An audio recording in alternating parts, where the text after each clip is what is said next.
Welcome back, dear viewers, and you are still watching The Breakfast Show. And in this segment of our program, we will talk about the government keenness to provide investment incentives to establish, develop industrial zones. And today we are joined by Mr. Abdel Latif Wahba. He is a journalist. Good morning, sir.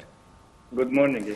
So, sir, how do you see the government efforts to expand industrial developer land incentives and overcome obstacles to investment on industrial zones, as we know that the Prime Minister met with the CEO of the General Authority for Investment and Free Zones, Hossein Heba, on Monday to follow up on GAF's efforts to attract more local and foreign investments? Yes, as you said, Prime Minister Mustafa Madbouli met all the officials, even of GAFI, Hossein Heba, and also, as you know, that they are targeting to expand the economic zone areas in Egypt, not only in Suez Canal Authority or Suez Canal Economic Zone, but they are planning to expand it on all Egyptian provinces. As you know that these provinces have some characteristics.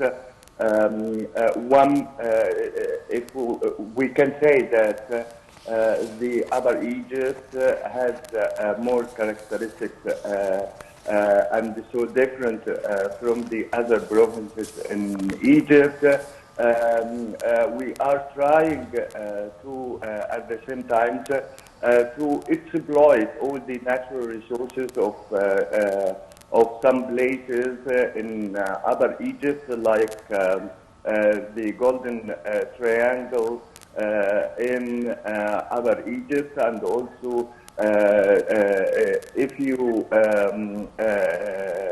make the review for the economic zones, you will find they created one in Beni Suef and the other in Fayoum and the other in Sohag and so on.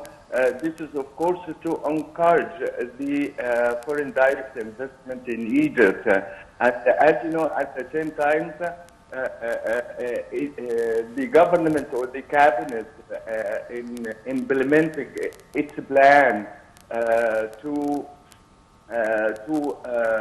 establish new economic zones, they depend upon the Egyptian local needs firstly, and then connecting it with the international demand at the same time. I mean, the output of this economic zones. In Aswan, for example, they are trying to exploit phosphate and also the iron and steel companies in Western Desert in El Wadi Gadid at the same time. The same plan, and this is on one hand. On the other hand, they are trying to diversify the development and to distribute development programs on all the Egyptian provinces. As you know, also that Upper Egypt suffered from poverty, from the low standard of life and so on during the last 2 decades. So it is the time to give Upper Egypt its right from the local development, and also from establishing new industries in these areas. This is, of course, benefited the Egyptian economy in export, for example, and at the same time to trying to to suffocate the unemployment rate in this area. Yes, Mr. Also, 4 companies have been granted the golden license, which is a fast track single approval license that aims to support projects in sectors of developmental priority for Egypt, according to the CEO of the General Authority for Investment and Free Zones, Hossein Heba. So can you tell us more about the golden license and to what extent it will help in facilitating investments in Egypt? Yeah, of course, as you know that in some periods, all the investors, not only the Egyptians or Arabs, but even the foreign investors, suffered from some bureaucratic procedures in establishing their projects in Egypt. And at the same time, it took a long time to establish it.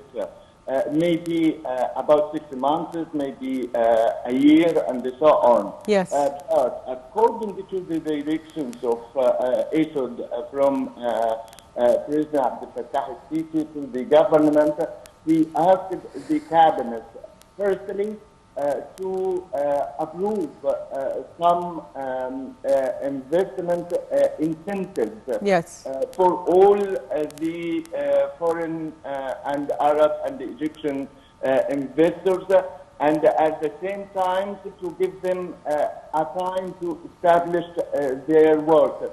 So they depended upon the golden license. They granted it directly for all the projects in Egypt, even if these projects are under construction, and they can reform and rehabilitate their factories and industries till they get the final license. This is on one hand. On the other hand, as you know that cabinet, although it approved some incentives for the investors, they are directly again, I mean, the ministries, the economic ministers group, and also all the Egyptian entities to approve another additional incentives for the foreign investors in Egypt. This is, of course, aimed to attract foreign direct investment in Egypt, and at the same time to encourage the investors who are already working in Egypt to increase their capitals, to increase their investment, and to expand it. So the cabinet yesterday will declare a new wave of incentives for the investors in Egypt. Yes, Mr. Abdel Latif, to what extent does the Suez Canal Economic Zone also help in increasing foreign direct investments and its development of the Suez Canal Economic Zone has an impact on increasing foreign direct investments? So what's your take on this? Yes, as you know that we have many international companies established mega projects in the Suez Canal Economic Zone and the Suez Canal corridors, and of course not only in one sector, but in all industrial sectors. I mean in energy, in transportation, in in fertilizers Yes. and iron and steel and so on. This is, of course, as you know, that Chinese, for example, they have an economic zone in Suez Canal area or Gulf of Suez, and they established many projects there. And this is, of course, attracted more foreign investors to invest in this area, especially after COP27 that held in Sharm el-Sheikh last year. This is, of course, as you know, that Egypt, the cabinet, according to the encouragement of President Abdel Fattah al-Sisi to all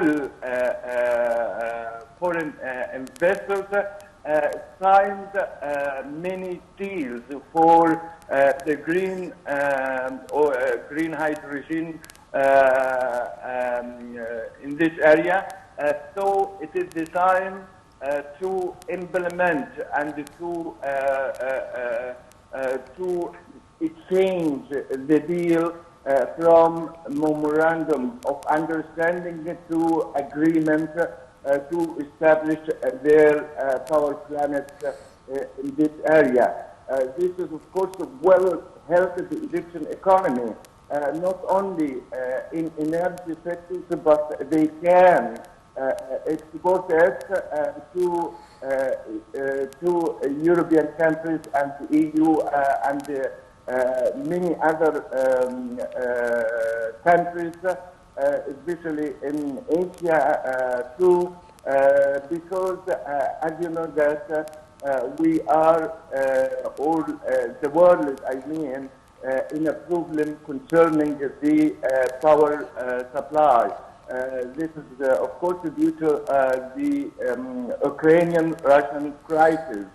So they need a safety power resources. So they are trying to establish their energy projects in Suez Canal area. Yes, I'd like to thank you, Mr. Abdel Latif Wahba, journalist. Thank you for being with us today. And by that, dear viewers, we come to the end of today's edition of The Breakfast Show. Thank you for watching.